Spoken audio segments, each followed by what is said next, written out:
নমস্কাৰ, মই নতুন এটা ভিডিঅ'লৈ স্বাগতম জনাইছোঁ।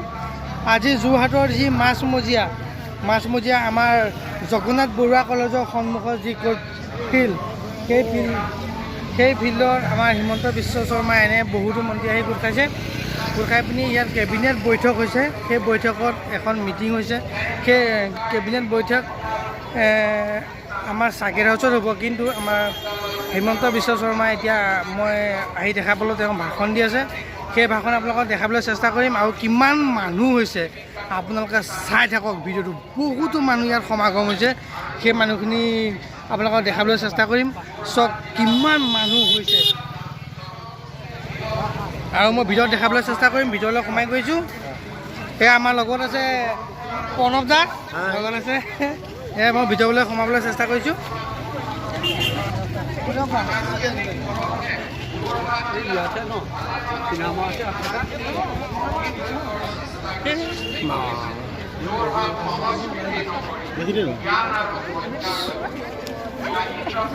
পুৰা চেকিং চলি আছে।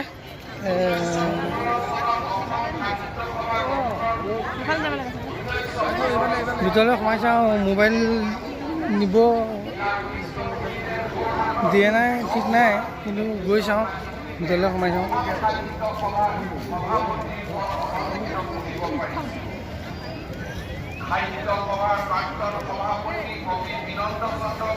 চাওঁ কি চেকিং কৰিছে।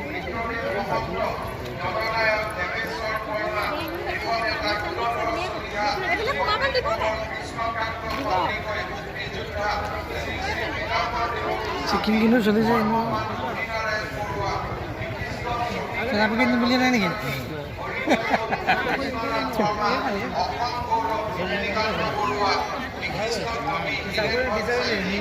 চেকিং চলালে আমাৰ প্ৰণৱদা চেৰাপেকেটটো নিবলৈ নিদিলে।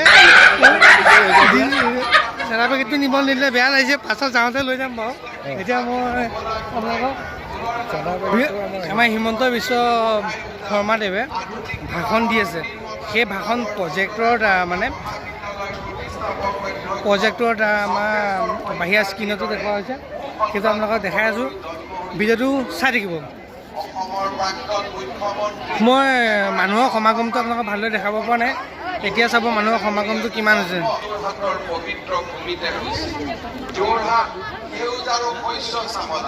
জিলাখনৰ তিতাবৰ ধানৰ ভঁৰাল বুলি সুখ্যাত দি আছে।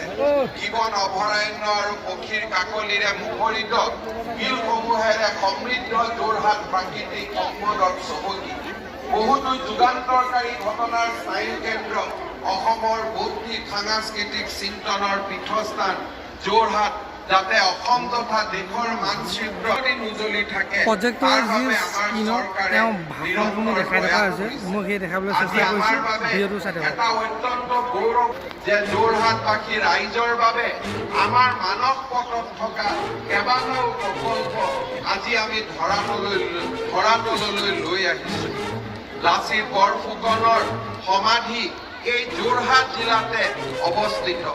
এই সমাধিক এক সংগ্ৰহালয় আৰু সাংস্কৃতিক প্ৰকল্প আৰু লাচিতৰ এক সুবিশাল প্ৰতিমূৰ্তিৰে সমগ্ৰ যোৰহাট জিলাক এক পৰ্যটক আৰু ঐতিহাসিক কিংবদন্তি পুৰুষ, আমাৰ সকলোৰে শ্ৰদ্ধাৰ ইতিহাসৰ সোণোৱালী পাতত লিপিবদ্ধ। আৰু অলপ আগলৈ যাম, তেওঁক ওচৰৰ পৰা চাবৰ বাবে চেষ্টা কৰিম, কিন্তু পাৰিম নে নাজানো। গৈ চাওঁ, তেওঁক অলপ ওচৰৰ পৰা আপোনালোকক দেখাবলৈ চেষ্টা কৰিম।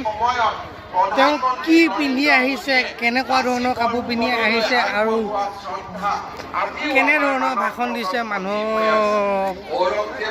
আৰু এটা কথা ক'ব লাগিব, তেওঁ মাতত কিন্তু এটা যাদু আছে। মাতটো কিছু যাদু আছে, ভাল লাগিছে।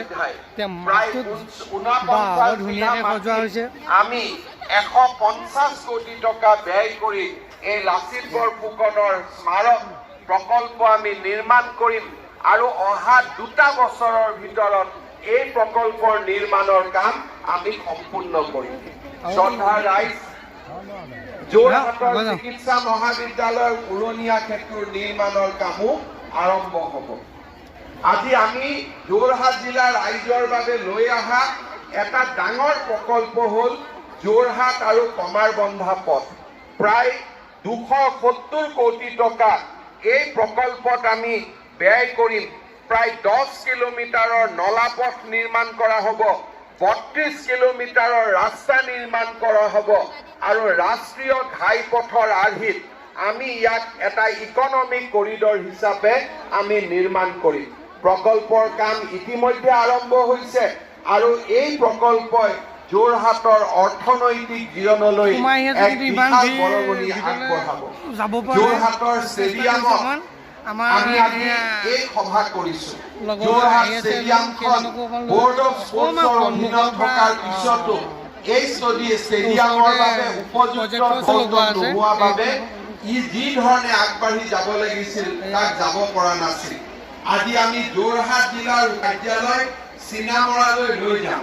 যোৰহাট জিলাৰ পুৰণা কাৰ্যালয়টো এটা আমি সংগ্ৰহালয়লৈ ৰূপান্তৰ কৰিম আৰু এই সমস্ত ভূখণ্ড আমি যোৰহাটৰ ষ্টেডিয়াম নিৰ্মাণৰ বাবে আগবঢ়াম। আজি আমি 50 কোটি টকাৰ এই প্ৰকল্প আৰম্ভ কৰিছো। এই প্ৰকল্পত আমি পৰৱৰ্তী সময়ত সৰ্বমুঠ 150 কোটি টকা ব্যয়েৰে সৰুসজাই ষ্টেডিয়ামৰ দৰে এটা অত্যন্ত আটকধুনীয়া ষ্টেডিয়াম যোৰহাটত আমি নিৰ্মাণ কৰিম। শ্ৰদ্ধাৰ ৰাইজ, যোৰহাট জিলাত দেখাবলৈ চেষ্টা কৰি কাৰ্যালয়সমূহ যাতে এটা পৰিসৰৰ ভিতৰতে আনিব পাৰো তাৰ বাবে আমি যোৰহাট জিলাৰ উপায়ুক্তৰ কাৰ্যালয়টো চিনামাৰা চাহ বাগিচালৈ লৈ যাম। তাতে প্ৰথম পৰ্যায়ত উপায়ুক্ত আৰু তেওঁৰ লগত সংলগ্ন কাৰ্যালয়বিলাক যাব। পৰৱৰ্তী পৰ্যায়ত মানুহখিনি আমনি কৰা নাই, যাবলৈ দিছে স্বাস্থ্য সকলো কাৰ্যালয় এটা কেম্পাছতে গৈ আমাৰ ৰাইজৰ বাবে সেৱা প্ৰদান কৰিব। ইয়াৰ ফলত শিক্ষা বিভাগ, স্বাস্থ্য বিভাগ, অজস্ৰ মাটি যোৰহাট জিলাত যি সিঁচৰিত হৈ আছে সেয়া ৰাইজৰ বাবে মুকলি হৈ পৰিব। ৰাইজে বিভিন্ন উদ্যান অনুষ্ঠান আদি সেই কাৰ্যালয়ৰ ভূখণ্ডসমূহত স্থাপন কৰিব পাৰিব। আমি যোৰহাট জিলাৰ এই যোৰহাট নগৰীক উন্নয়নৰ এক নতুন দিগন্তলৈ লৈ যোৱাৰ বাবে এই প্ৰয়াস কৰিছো। মৰিয়নিত এটা ষ্টেডিয়াম নিৰ্মাণৰ কাম। মই এতিয়া আহি পিনি আৱৰ্ত ভৱনৰ সন্মুখত উপস্থিত হৈছোঁ। ভিৰ অলপ পিছতে আমাৰ কেবিনেট বৈঠক বহিব। সেই বৈঠকত আমাৰ যিখিনি মাননীয় মন্ত্ৰীসকল, সেই মন্ত্ৰীসকলৰ এই বৈঠকটো হ'ব। গতিকে মই আৱৰ্ত ভৱনৰ সন্মুখতে উপস্থিত আছোঁ। আপোনালোকক দেখাবলৈ চেষ্টা কৰিম কিমান মানুহ গেটৰ সন্মুখত বহি আছে, ৰখি আছে মানে ভিতৰত সোমাবৰ কাৰণে। আৰু যিখিনি স্পেচিয়েল পাছ আছে সেইখিনি সোমাব দিব, যিখিনি স্পেচিয়েল পাছ নাই সেইখিনি সোমাব দিয়া নহ'ব। মই আপোনালোকক যিটো আমাৰ গেটৰ সন্মুখখন দেখাবলৈ চেষ্টা কৰিম।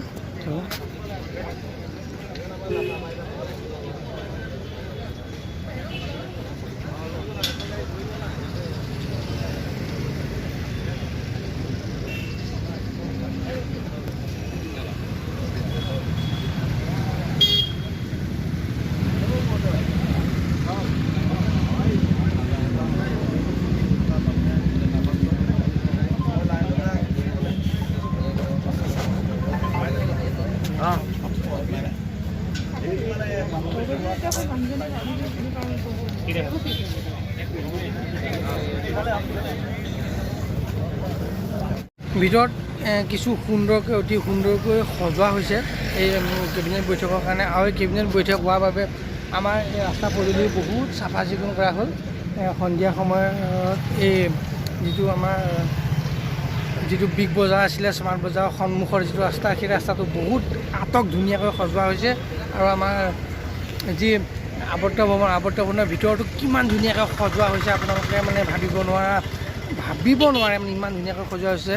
আৰু এটা কাৰণে আমাৰ এই কেবিনেট বৈঠক হোৱাৰ বাবে আমাৰ এটা কাৰণে ভাল হৈছে, কি ভাল হৈছে, আমাৰ গোটেই যোৰহাট চহৰখন অলপ চাফ চিকুণতা হৈছে। আৰু এনেকৈ আমি বিচাৰি থাকিম এনেকৈ বৈঠক যাতে ইয়াত হয়। আৰু কি মানে আমাৰ ইয়াত পেকেজ ঘোষণা কৰে মাননীয় মুখ্যমন্ত্ৰী ডক্টৰ হিমন্ত বিশ্ব শৰ্মাই কি পেকেজ ঘোষণা কৰে, আপোনালোকে সেই কথাখিনি মই এটা ভিডিঅ' বনাই আপোনালোকক মই এই ভিডিঅ'টোতে মই দেখাম। আপোনালোকে ভিডিঅ'টো চাই থাকক। আৰু আমাৰ এই নিউজ প্ৰাগ নিউজ এণ্ড বহুতো নিউজ আহি উপস্থিত হৈছে। উপস্থিত মই ভিতৰততো আমাক সোমাব নিদিওঁ, আমাৰ স্পেচিয়েল পাছ নাই, তথাপিতো মই বাকী আপোনালোকক গোটেইখিনি দেখাই থাকিম, ভিডিঅ'টো চাই থাকিম।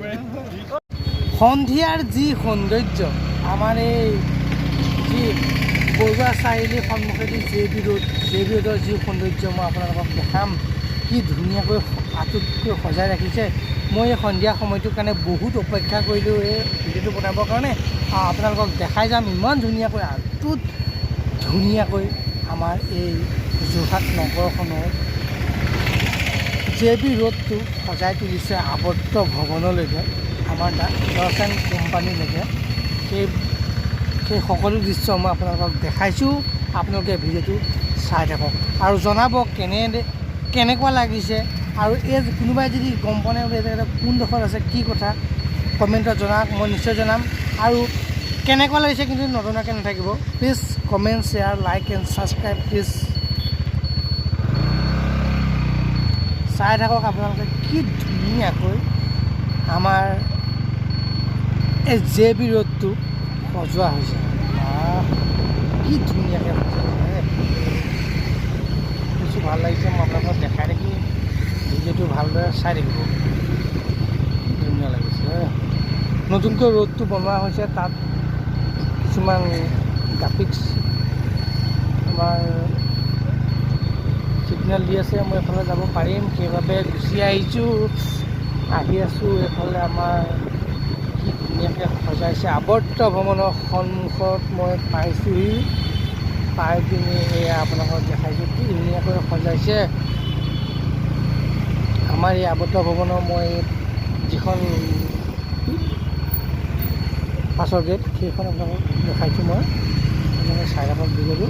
এয়া কিমান গাড়ী, কিমানজন মন্ত্ৰী কেবিনেট বৈঠকৰ বাবে আহিছে মন্ত্ৰী, সেইবাবে কিছু ভিআইপি গাড়ী, যি গাড়ী অকল মন্ত্ৰীসকলে যাবৰ বাবে ব্যৱহাৰ কৰে, চব আমাৰ এই লাইন সেইখিনি। আৰু আমাৰ হিমন্ত বিশ্ব শৰ্মা ছাৰ ডাঙৰীয়া, আমাৰ আৱদ্ধ ভৱনতে উপস্থিত আছে। মই এয়া আহি আৱদ্ধ ভৱন পাৰ হৈ আমাৰ যি আগৰ আছিলে বিগ বজাৰ, এতিয়া নাম দিয়া হ'ল স্মাৰ্ট বজাৰৰ সন্মুখত পাইছোঁহি। আপোনালোকে বিশ্বাস নকৰিব পাৰে, সেইবাবে মই দেখাম। এয়া আমাৰ স্মাৰ্ট বজাৰ মই চাইছোঁ। তাৰপাছত এয়া মই আমাৰ দৰ্শন কোম্পানীৰ ওচৰ পাইছোঁহি। পাই আপোনালোকক মই এইকণতে ভিডিঅ'টো সমাপ্ত কৰিম। আপোনালোকে কিন্তু ভিডিঅ'টো চাই কেনে লাগিল আৰু কমেণ্টত জনাব কেনে সুন্দৰকৈ সজাইছে। আপোনালোকে চাব। মই দৰ্শন কোম্পানীও বেছি ওচৰতে আছোঁ। মই কোনোবা আপোনালোকক দেখাবলৈ চেষ্টা কৰিম। দৰ্শন কোম্পানী মই আপোনালোকক দেখাইছোঁ। মই ভিৰ বহুত, সেইবাবে ভিতৰত সোমাবলৈতো আমি নোৱাৰিম, পাছৰ প্ৰয়োজন। সেইবাবে মই দৰ্শন কোম্পানীৰ ওচৰত আহি আছোঁ। ইমান দেখাইছোঁ আপোনালোকক। মই ভিডিঅ'টো ইমানতে সমাপ্ত কৰিম। এয়া দৰ্শন কোম্পানী, দৰ্শন কোৰ ওচৰলৈকে কিন্তু আটক ধুনীয়াকৈ সজোৱা হৈছে। মই ভিডিঅ'টো সমাপ্ত